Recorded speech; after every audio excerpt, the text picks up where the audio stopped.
Well, we'd like to welcome everyone to this COVID-19, How is the Stone Industry Responding?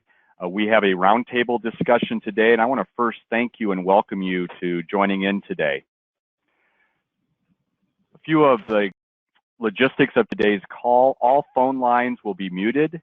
If you have called in on a phone line, we ask that you also mute your line. We are using a chat box feature to pose questions, so all questions we ask that you post them in the chat box, and after the initial part of this conversation, we will be fielding questions and answering questions. Immediately following the session today, our staff will be working on a recorded version of the presentation.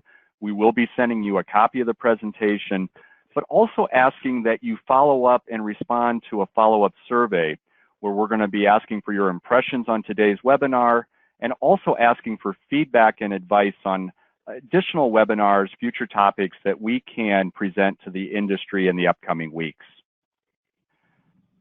Speaking of upcoming webinars, today's panel discussion is a cross-section of several industry segments. But throughout the month of May, we're going to be having additional gatherings of our industry colleagues, but specifically just for specific segments. So this upcoming schedule is posted. We encourage you to share this schedule with your industry colleagues and ask that you just go to our calendar of events on our website to consult the schedule where there are easy to use registration links. You'll notice that all of these upcoming webinars are on Thursdays. We are going to be using Thursday as the day we do roundtable discussions for the industry, and this will continue beyond the month of May into the upcoming months on a variety of topics. But we will also be hosting Tuesday webinars. The webinars that occur on Tuesday will be association specific. It might be about a particular program like Women in Stone, or our outstanding accreditation program. So again, you can consult that schedule online. So today we have a great cross-section of the industry. Our panelists are Brett Rugo, Katie Jensen, and Scott Byers. They represent a number of industry segments. Their experience is installation, restoration, stone distribution, countertop fabrication. All of them have been in a host of quarries, and so each panelist brings to us a wealth of experience and knowledge about the industry. I'm going to ask that each of the panelists introduce themselves, and so Brett Rugo, would you please introduce yourself? Thanks, Jim. Good morning, everybody. My name is Brett Rugo. I'm the owner and president of Rugo Stone. I'm a past president of the Marble Institute. We're an accredited commercial A contractor and stone fabricator. We work primarily in the Mid-Atlantic region, commercial jobs, museums, churches, and liturgical type projects. And pleased to be here today. Great. Thank you, Brett, and thanks again for sharing some of your knowledge with the industry. Katie, would you introduce yourself, please? Yeah, thanks, Jim. My name is Katie Jensen. I'm the president of Triton Stone Group. We are a wholesaler, importer, and distributor of natural stone and engineered stone, headquartered in New Orleans. We have 23 locations across the Southeast. We cover Texas to Virginia. And yeah, thanks for having me. Thank you, Katie. And then our third panelist is Scott Byers. Scott? Thanks, Jim. Scott Byers, president and CEO of Majestic Kitchen and Bath, fabricator serving the Carolinas with 6 locations across North and South Carolina. Also a board member and member of the Artisan Group and an accredited fabricator by Natural Stone Institute. So glad to be with you. Thank you again, Scott, for sharing your time with us today. And my name is Jim Heeb. I'm the CEO for the Natural Stone Institute. Been with the organization 18 years, and I will be serving as your moderator today. Before we get started, I do want to do a huge shout out and a thank you to a number of the trade press that are with us today. Thank you for taking an interest in this roundtable discussion, and we're excited to see and watch what you do on social media and with your respective print publications as well in covering this topic. I want to personally say thank you on behalf of our organization that you took the time to be with us today.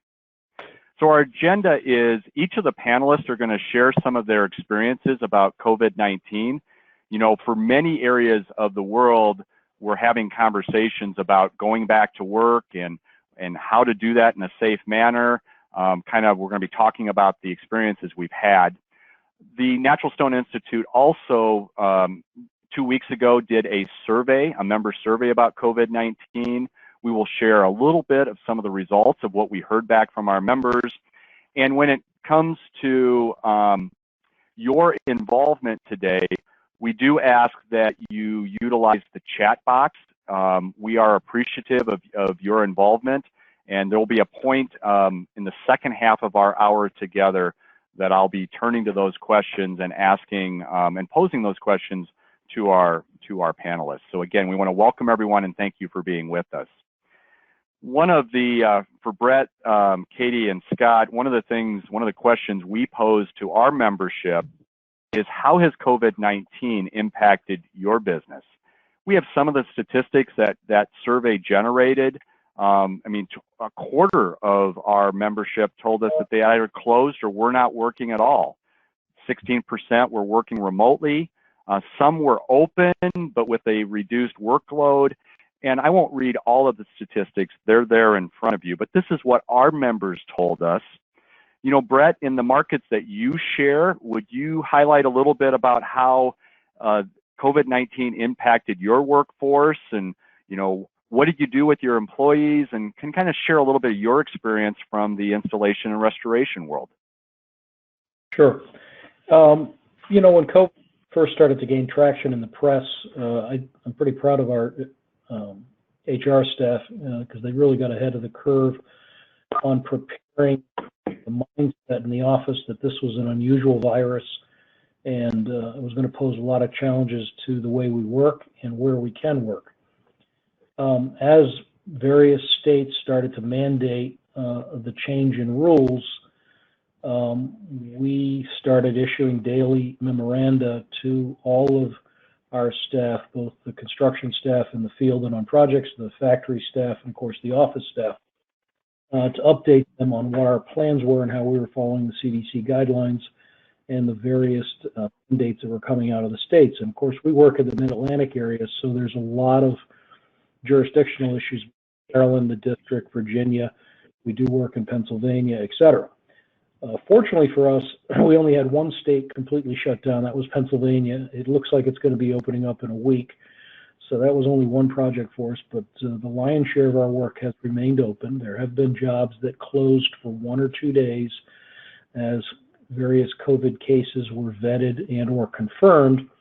Those job sites were professionally cleaned and remained open. So commercial construction, at least in the states that I work in, has been deemed essential, and we have not had to close our factory. We have practiced a lot of social distancing.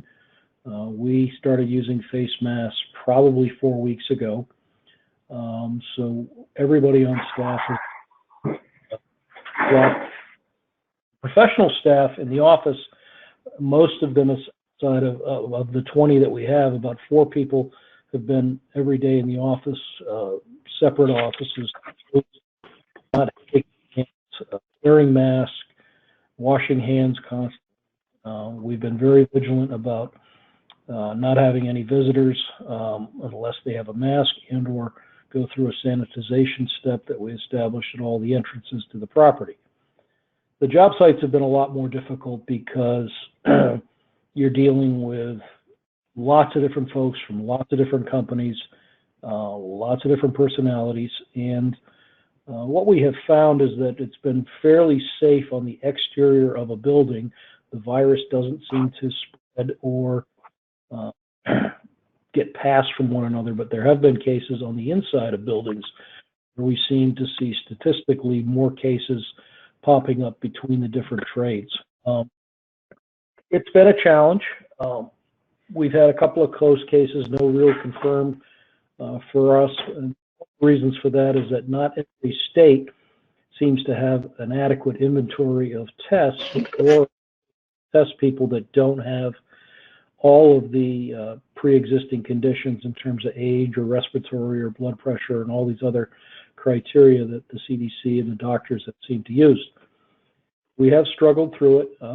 We have not laid off any employees, and we have actively managed safety and put that first and foremost ahead of productivity.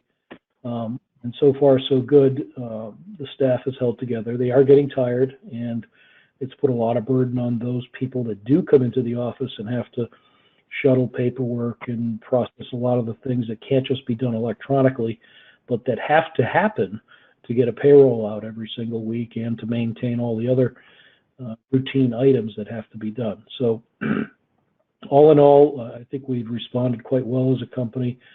I'm proud of the dedication of the leadership and the manpower and that have participated in creating solutions that are safe for everybody. Brett, thanks for sharing your experience and also talking a little bit about the stress and a little bit about, that they're tired. And, I think there's many people on our call that, their staffs can certainly relate as well. Katie, can you kind of share your experiences of, what you've experienced the last, 4 to 6 weeks with this? Yeah, sure, absolutely. On our end, I think some similar things. Obviously, a lot of positive feedback we've gotten from our HR team. They've definitely put in a lot of hours to, handle all the many changes that were coming down in regards to the FCCRA, the Leave Act, and the different employees that were unsure about staying at work when they might have had pre-existing conditions, and some of our older employees. So it has been very stressful on our HR team, but they have also been doing a really wonderful job navigating through this. In regards to our business, I would say about 15 to 18% of our customers did close. A lot of them felt like it would be safer just to shut down and wait this out. The customers that have stayed open, we've worked with them in regards to, reducing contact between the interactions that my employees have with their employees. And really, I think the important thing is just make sure everybody has a good comfort level.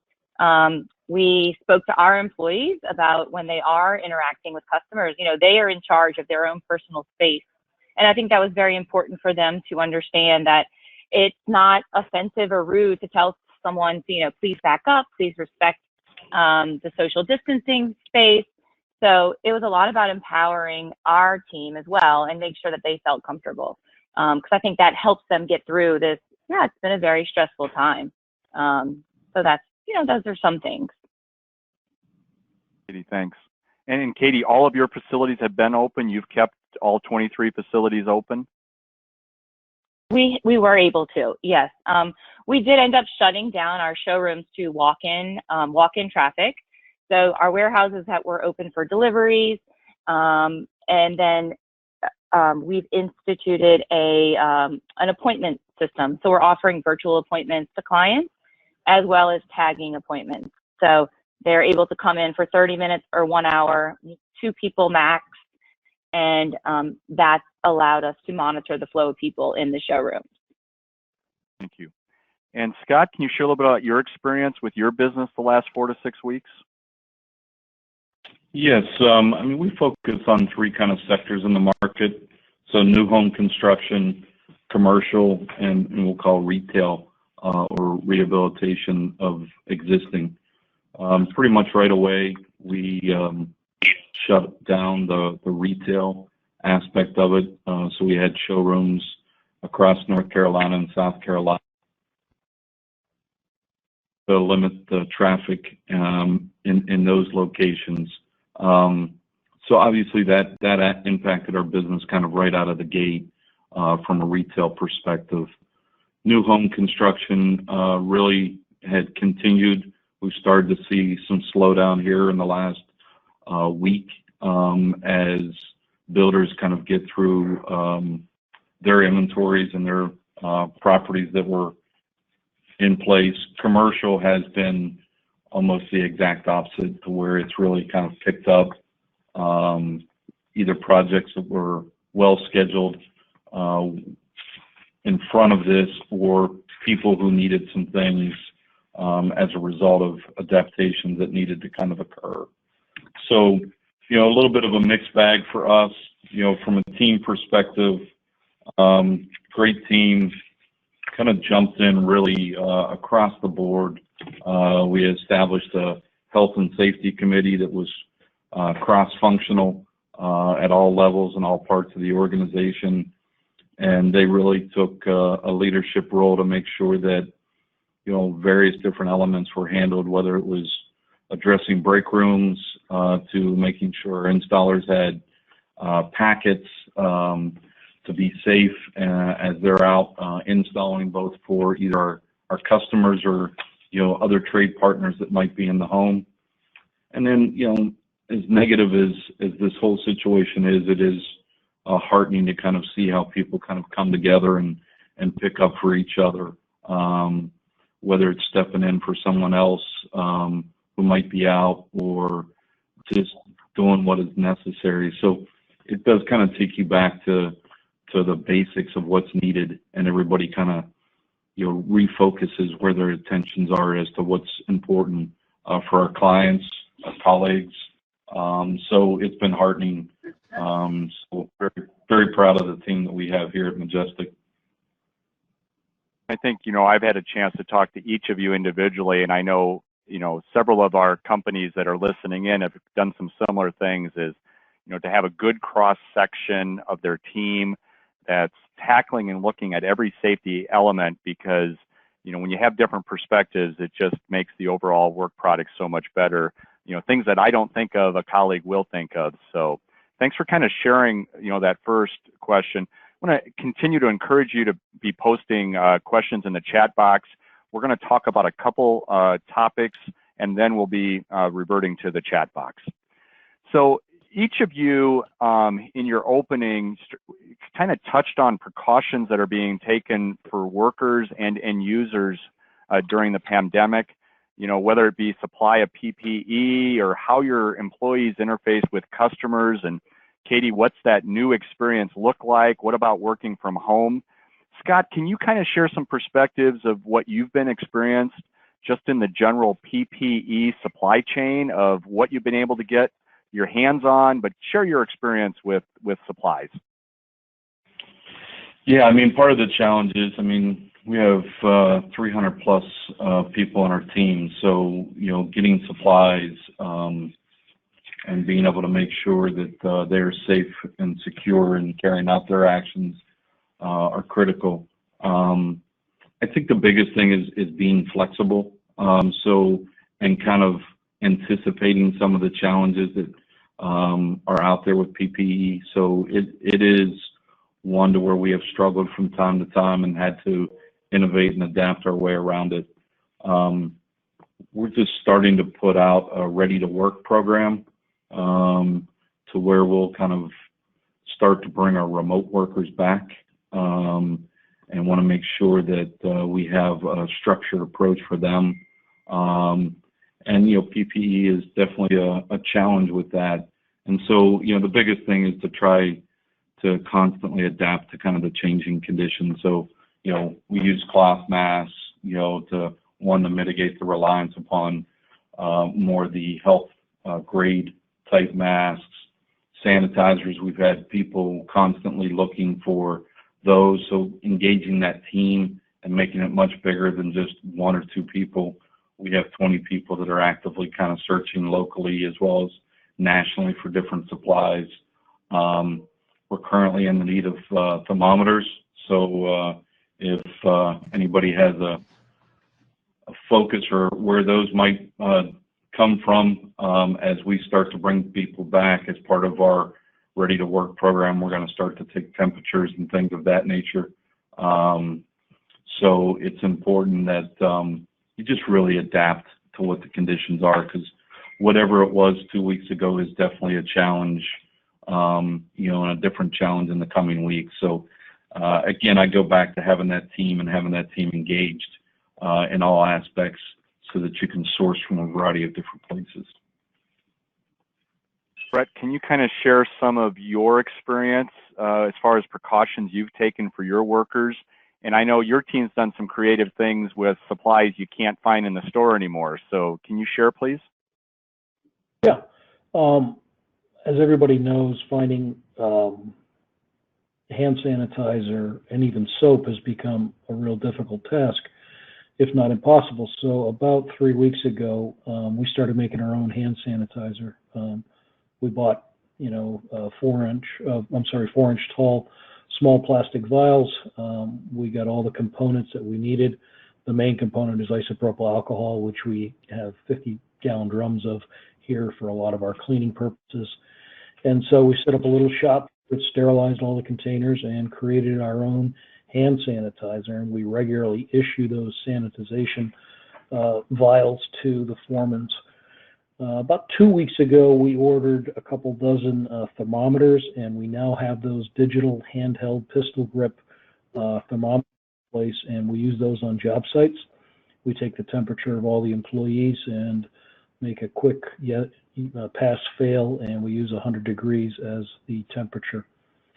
That's been another little level of precaution I think that the employees have appreciated.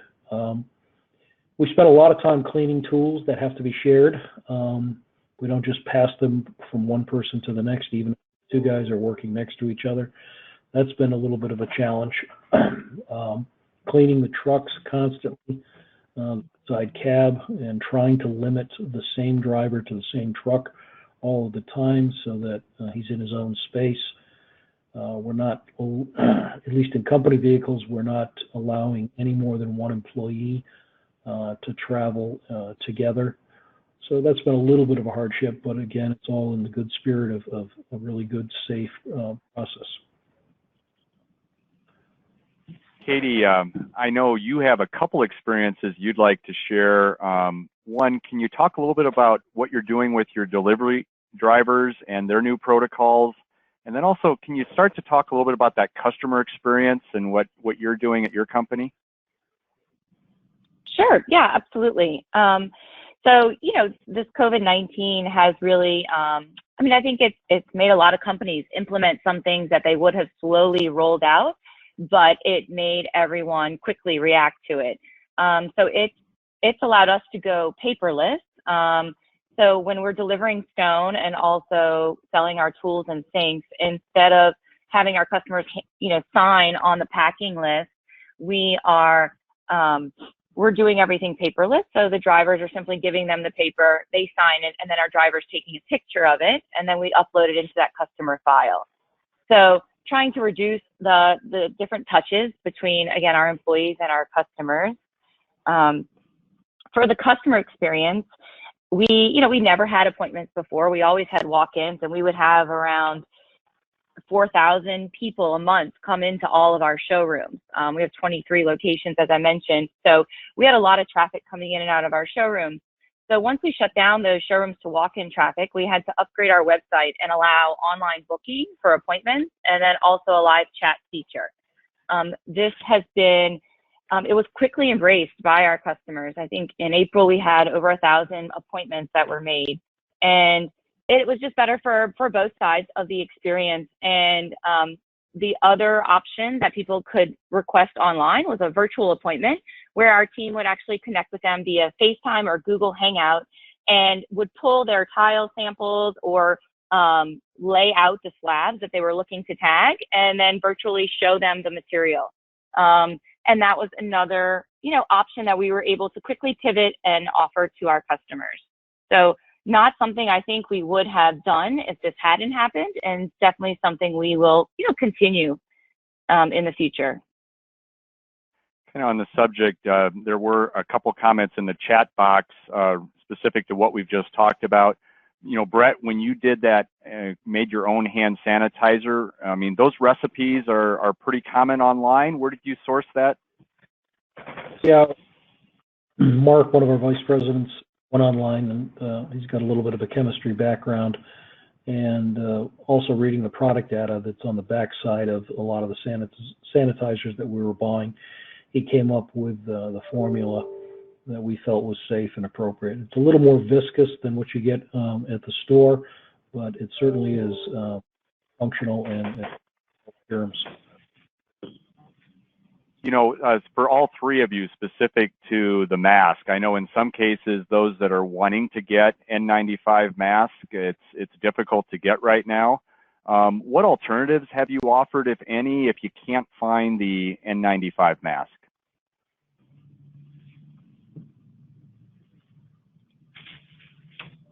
Well, cloth masks appear to be deemed acceptable, so a lot of our guys use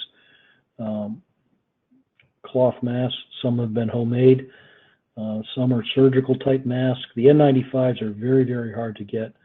Our inventory is almost gone, and we're still waiting for orders that we placed 5-6 weeks ago. So we're hopeful that that'll turn around. I really wish that would, especially for people that are in the essential services. I know that hopefully now that the hospitals are getting less cases, those supplies can find their ways to other industries. But that's what we've been doing for masks. Any other perspectives? Very similar here, Jim. Let's talk a little bit about okay, thank you, Katie and Scott. Let's talk a little bit about our work at home employees. Are there other precautions you've done that haven't been mentioned, but, what's been the anxiety level of, Scott, to your point, getting them ready for work, bringing people back that were able to work from home? Any perspectives to share or advice to those that are listening in? Scott, perspective? Yeah, I think, the important thing is we've had some open conversations with the team about different perspectives on this issue and why it may mean different things to different people. It could be, someone who is very concerned about the virus to some who just may not be concerned at all.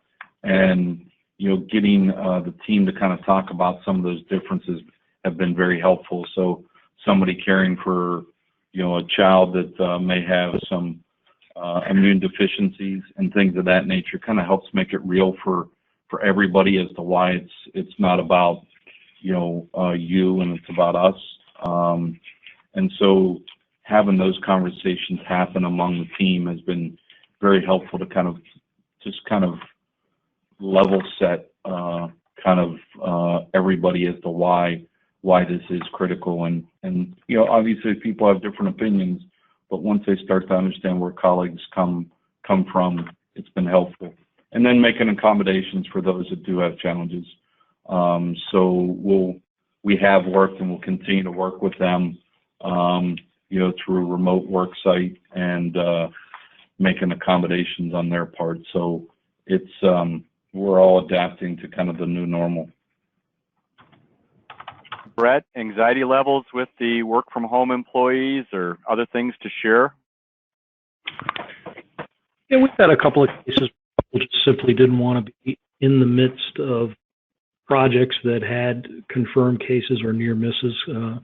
There were a lot of cases that popped up that turned out not to be COVID, but yet it caused a tremendous amount of anxiety and stress amongst multiple companies working on a commercial job site. Some of that has tempered down and there's less of that. I think we're over those kind of things right now. In our particular case, we're about a 4-hour drive from New York City. So we're far enough that it really hasn't spread the way that it did up there. I mean, Baltimore and Philadelphia and DC have a fair amount of cases, nothing like New York City. So the anxiety didn't quite reach what's happened in New York, and we're grateful for that. Katie, how about perspectives from you? Yeah, definitely. I think, the anxiety level has been fairly low. I don't think it's, it's not been too high, and I feel like we've been managing it. In terms of bringing, I think it's important to keep everyone connected and to continue that feeling of camaraderie with their fellow employees. So we've increased the number of video calls that we've had, weekly with the different locations have with their team. And that has definitely, helped with just keeping people's spirits up, and then also seeing that everyone's contributing. So that's been really positive. In terms of bringing people back, I think we are going to, most of our people working from home are our salespeople. So they are, working from home and reaching out to their customers virtually at this point. So I think once our customers start to fully open up and want to see reps and are welcoming people into their businesses, then those employees will slowly, spend an hour or two a day at our showroom location and then go see their customers. So I think it's going to be a slow roll in terms of getting back to normalcy. And also, of course, depending on what location we're in and following the guidelines from, the state and local governments. Let me, as we shift gears to another question, a couple things. In the chat box currently, one of our members has posted a link if you're looking for the no-touch thermometers. Also, there are a number of protocol documents at the Natural Stone Institute's website, naturalstoneinstitute.org/COVID-19. Some of our members have been kind enough to share sample protocol documents. There's a lot of helpful, useful links there, and so I want to encourage you to look there.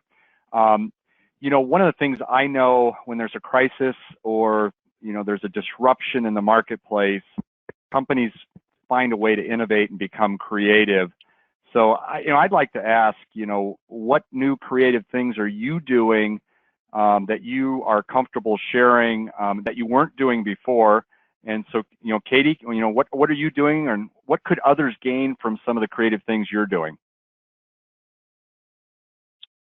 Yeah, sure. I think what's been important for us has been a lot of transparency and clarity of information to everyone on our team. To that end, we've been sending out a weekly update email to all our employees and just letting them, know the current situation. In the beginning of March, it almost seemed like every day there was something new that you had to handle, you had to address. Protocols were changing, processes were changing. So we definitely, we opened up the lines of communication, and that was very helpful and lots of positive feedback from our team, and something we'll definitely continue moving on, after.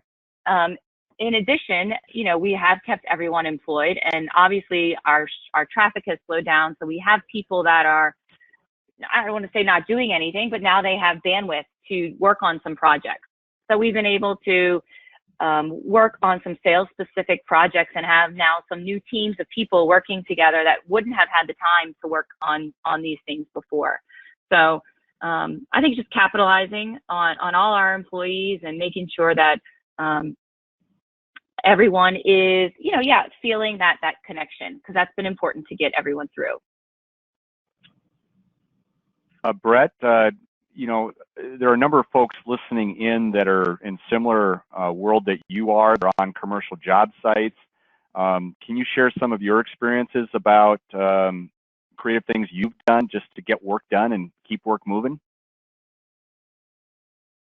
That's a good question. Aside from the sanitization issues and keeping things much cleaner all the way around, of course, the PPE presence has become a big focus in trying to keep everybody's respiratory practices as close to the guidelines that are issued as much as possible. I think, in terms of creativity, I don't have any other creative ideas other than what I've shared before, but I will comment that I think the essence of human resource management in all of our companies, whether we're small, medium, or large, is going to become a real way of life, and being creative, kind,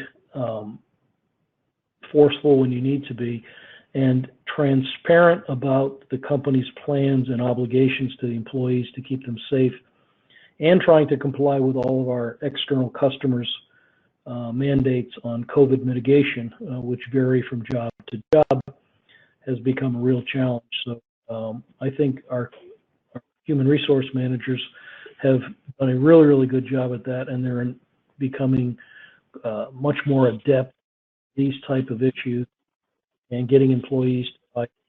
So far, we've had no employees resist wearing a mask or hand sanitization and respect for one another's distances. So I think that's an area that all of us, and no matter what the business model, is got to become more and more efficient, creative, and transparent with.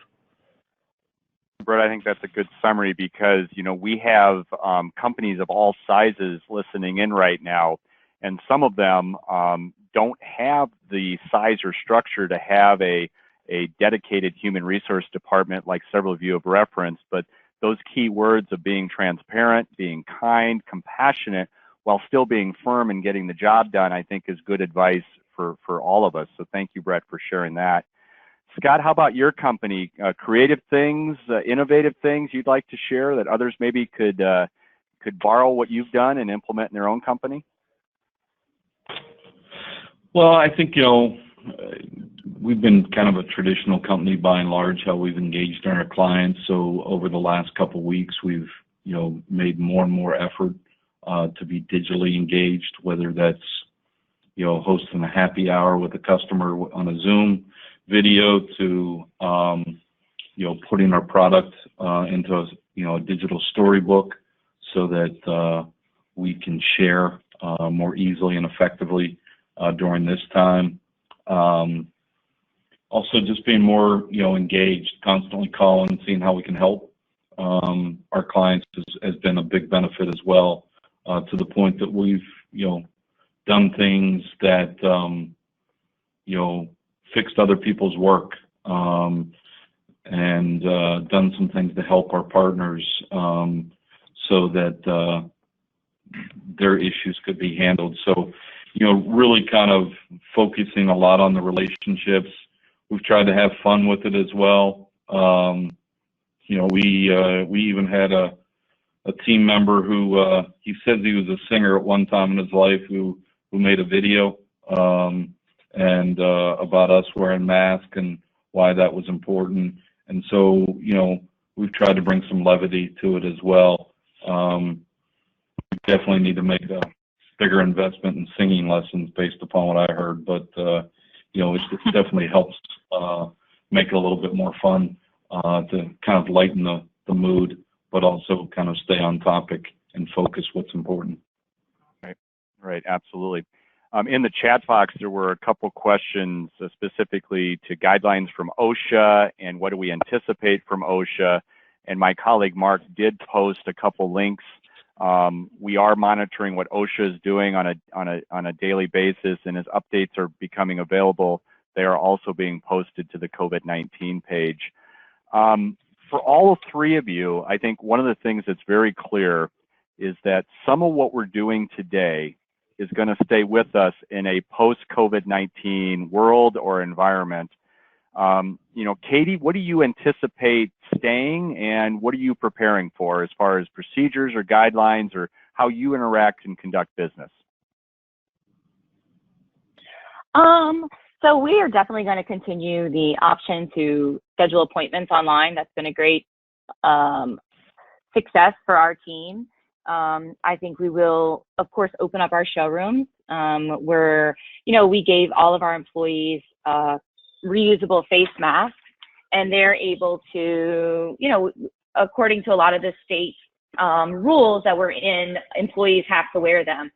So that has been, something that is a new normal that we're going to have to get to. I think, I saw, some questions about, what we track a lot is the pipeline of how many slabs we have on hold, who's coming through the door. In this last month or 6 weeks, most of the people coming through and either selecting or getting material were in the middle of construction projects. There was little to no new construction, like custom construction going on. So I think there will be a drop off when things do get back in, because people are going to start these projects, but they're not going to be ready for stone right away. So, we're trying to stay on top of that, be creative, how we can reach out to different people in our market. Being available for our customers, that's been important as well. We've had some clients who, I think empathy is a really key word, Jim, and you said that because it's important to be empathetic to your employees and also to your customers and make sure everyone's comfortable. So it's it's still a little bit of week by week as of now, and not really sure what it's going to look like totally, but I'm sure there'll be some good things that have come from this. Katie, one of the questions that was posted, and I want to ask each of you to answer it as part of this segment, do you anticipate having more stay-at-home remote employees after the lockdowns are loosened up? Fully stay at home? No. I mean, I don't think so. Like I said, I think we're going to slowly roll our employees back into the workforce and, and their job. Hopefully our showrooms will pick up enough that we will need everyone to come back full time as well. So that's just going to be we're just going to have to kind of wait and see what happens with the economy at that point. Brett, in a post-COVID-19 environment, what do you expect to stay with us? Maybe something regarding safety or commercial job sites? What's going to stay? What's your perspective? Safety in the commercial construction sector has changed so dramatically in the last 10 years, and it changes every year with much more vigilance, caution to provide every level of safe practices for every workman.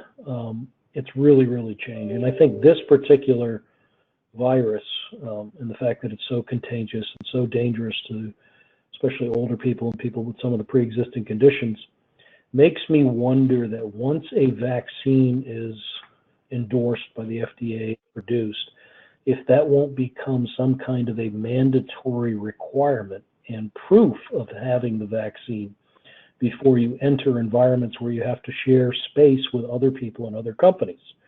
And that's kind of what makes our risk a little unique versus people that have just their own factory. We have to go into other people's spaces and work along other companies and other trades. And who's to say what level of safety and precaution they've applied? So I think it's a new frontier in terms of where safety is going to go. It'll be interesting to see how the vaccine plays out when it does come, and whether or not there are HIPAA violations to mandate that somebody has to have it if somebody decides they don't want to have it under medical advice, and whether or not anybody could bar you from working on a project because you don't have it. I mean, that's sort of a long-term thing that I've been thinking about.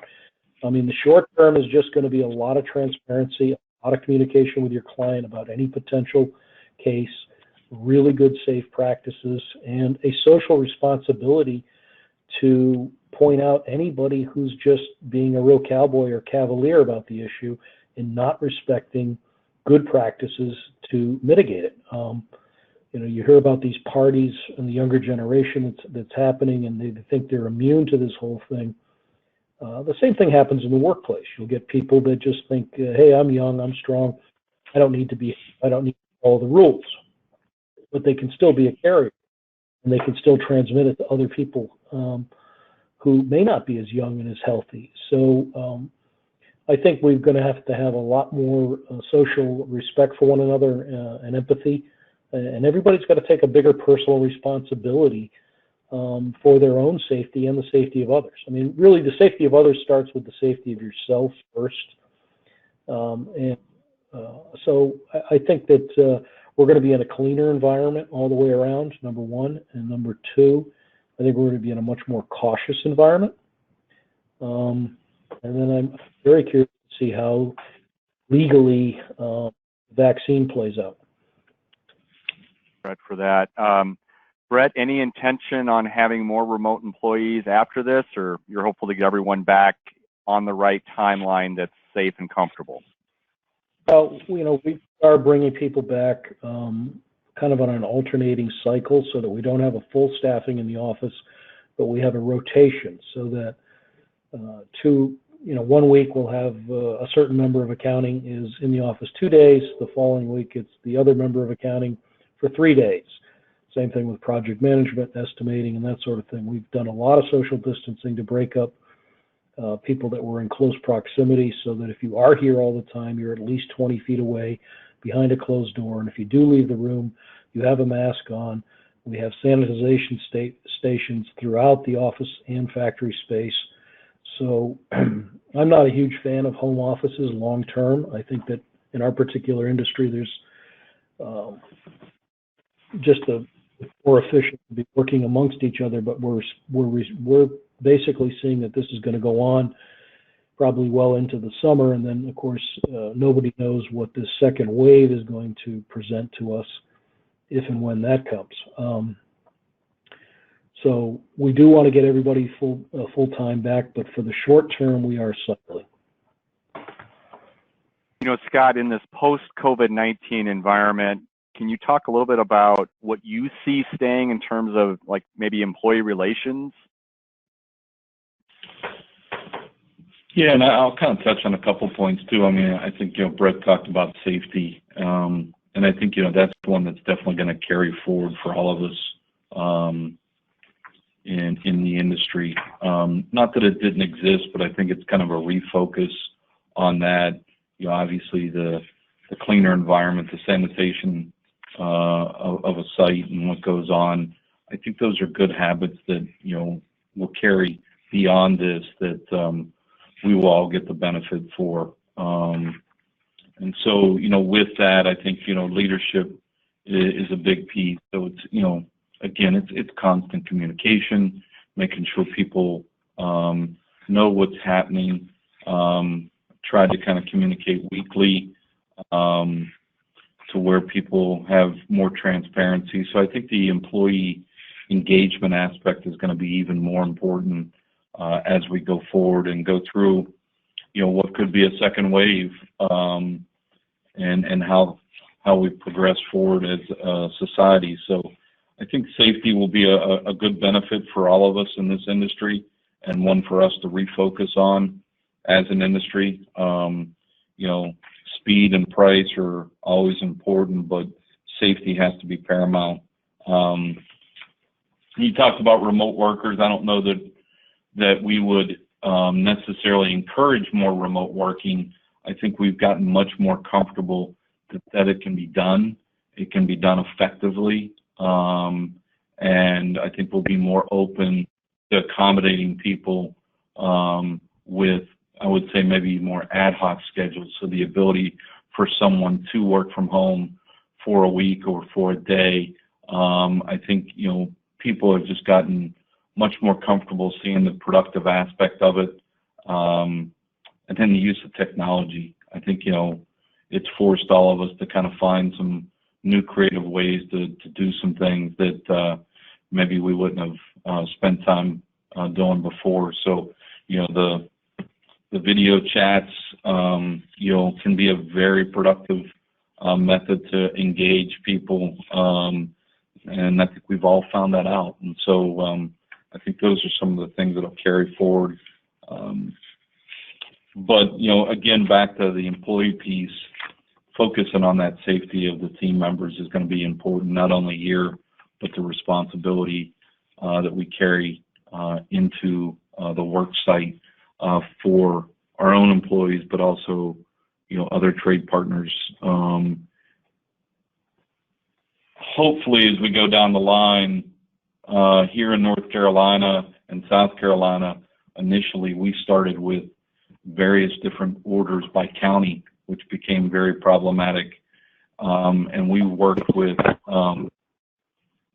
the state chambers of commerce to help put guidelines from a state perspective. And so hopefully, what we can do is, we want to play by the rules, and hopefully we can at least have some common set of rules, whether it's through OSHA or it comes down through the state.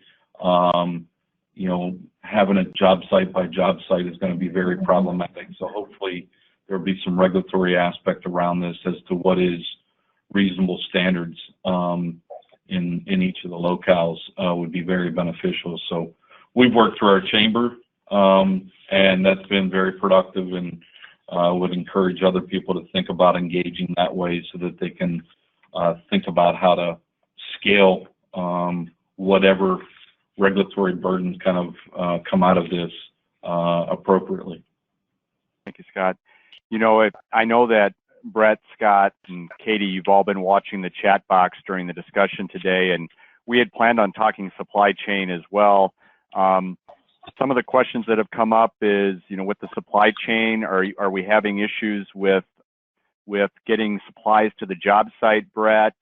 Katie, what about the overall supply chain? The impact on showrooms and so forth. Katie, can you talk a little bit about, some perspectives, watching and monitoring the chat box, but just your perspectives on the supply chain right now for stone distribution and showrooms? Sure. So, I'm sure as most everyone is aware, Italy and India were shut down for the entire month of April. So, all factories and businesses were effectively closed. They are planning on opening up May 4th. Feedback from our suppliers is that they're, ready and can't wait to get back to work. What this means for us, if you have containers on the water, they're going to arrive. But come June, maybe mid-June to July, no one will be receiving any material from India or Italy. So there might be some, residual impacts in the supply chain from there. Spain was there was about a 2-week shutdown is what we experienced, but then most of the factories opened up back on skeleton crews. So we didn't have much impact receiving material from Spain. Brazil, also little to no impact. I am following the situation in Brazil, and right now it seems like they do have some more, their cases are rising. So we're just watching and monitoring that closely. Besides just suppliers though, something I think it's important to talk about is the situation of worldwide ocean freight, because right now there have been over 400 blank sailings in 2020, and that means that the ocean vessels are just skipping the ports. So it's causing 40% of all sailings worldwide to be delayed. So that's something to think about if you're planning, and for us, as we're communicating lead times to customers, we need to make sure they're aware that right now, transit time is definitely subject to change, and you need to stay on top of that. Thank you for sharing that. Scott, I know you're working with a lot of home builders. There was at least one question in the chat box about, with the market slowing down and buildings slowing down, are people still thinking about buying countertops and so forth? What's your experience been with the home builders? It's been mixed. We have some home builders that have had some of their best months in March and April. And the ones that have been successful and pre-focused or pre-COVID-19 focused on digital selling. So North Carolina, South Carolina has a large military population. So some of the home builders that have focused on the military had been selling remotely for years. And so this allowed them to be very effective. And others have relied more on a traditional model approach that have had some struggles, and we've seen them be off 20-25%. So it's really mixed, and I think we'll continue to see that. Interest rates are attractive to where it is getting people out, and in the local market here, they've seen new sales tick up each week in April. Kind of week over week. So I think those are good signs. So, but we're going to see an impact, and for us, it'll most likely, rear its head in June and July, being more on the back end of kind of a new build, 90 to 120 days out. Okay, thank you. And Brett, what about the job sites? You may have saw there was one question about, and you're pretty well connected with other installers around North America. Are you hearing about, troubles getting supplies to the job site? What are you seeing with your supply chains? Aside, mask and sanitization, most of the supply chain for construction consumables is good. We do buy a lot of stone from Canada. They have been shut down for quite a while, and looks like they'll be opening up in the next 2 weeks.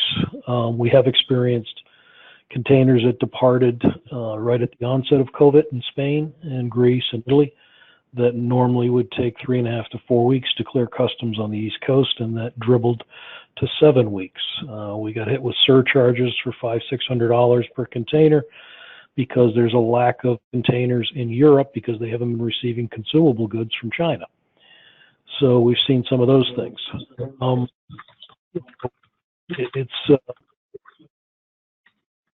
All in all, everything's functioning. I think my broader concern is long-term and what the impact of this virus and the efficiencies for some business models to work not in a consolidated office space, to work remote, and whether or not that has a market impact on office space construction. And that's a real concern that we have. You know, we have just a couple minutes left before the top of the hour. You know, I think we're all focused on reopening for business. One of the questions that was posed from one of our really good fabricators down in Texas was just generally moving forward, bringing employees back to work. We've talked a lot about that, all the precautions, the compassion, the empathy, but being firm to get business done. But it's just, you know, reopening for business, just the general slowdown in general. Can each of you just kind of share some closing thoughts on what you see the next, 6 to 18 months looking like? And Scott, I'm going to put you on the spot to ask you to kick it off, okay? Yeah, I think from our perspective, we see a relatively weak second quarter, and that picking up through Q3 and Q4, and believe here in the Carolinas as we go into 2021 that we'll be back to levels that we experienced prior to COVID-19.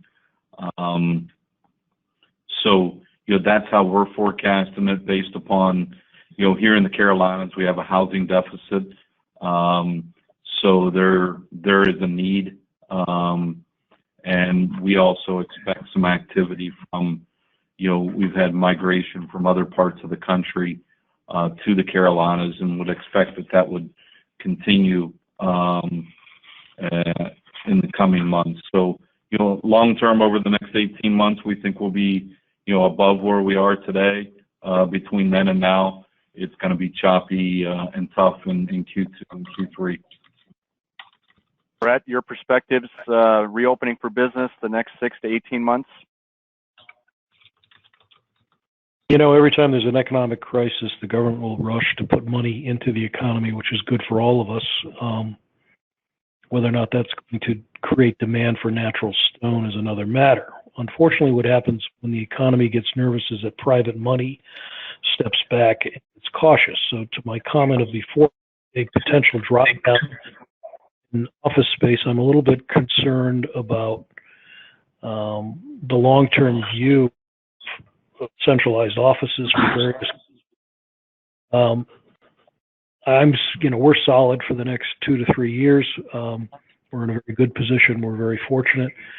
We worry, and Washington, D.C. always seems to be resilient more so than other markets because of the government. However, I am concerned about secondary commercial markets in other areas of the country. But I think that the fact that it looks like the administration has allowed the governors to mandate when they're going to reopen and how they're going to reopen should tell a lot about the local economy rebound in all these various areas. So I'm kind of optimistic also that, except for the very hardest hit areas, that there will be a rebound because people want to get back into that good economic groove that we were into before this virus hit. So all in all, I am positive, but I do have some caution about long-term effects of what this virus has done. Katie, the elevator pitch, your perspective on the next 6 to 18 months. Yeah, just really quick also, I think optimistic, in these situations, there's always opportunities in the midst of chaos. So I think it's about capitalizing on them, staying positive, and like Scott said, we do think there'll be a slowdown in the second quarter, but from there, once all the money is put into the economy from the government, there should be some pickup for the rest of this year and following. Well, I want to thank all of our panelists. We tried to work as many of the questions in the chat box, and several of the questions were addressed through the conversation, so I hope you picked up on that. Just a quick reminder that there are some upcoming webinars on our schedule, which will be more of an opportunity to hear from panels and roundtables. These are going to be specific to each industry segment. After this session is over, our staff will be getting you a copy of the presentation. Please, we encourage you to share it with your colleagues. There is a follow-up survey. We'd love to get some feedback from you on topics for future webinars and how we can continue to improve and serve you. Don't forget to sign up for those upcoming webinars. Stay engaged. And if you would, please virtually join me in thanking all of our panelists. Katie, Brett, Scott, thank you so much. Their contact information is included on this slide and will be in the presentation that's sent to you. So if you have a specific question you'd like to pose to each of them that we maybe didn't have a chance to dive into with great detail today, they're all available to network and to correspond and communicate with you. And so Brett, Katie, Scott, we want to thank you on behalf of the Natural Stone Institute, all of its members, our board of directors. Thank you again for participating. And with that, look forward to the upcoming webinars. Thank you again, everyone.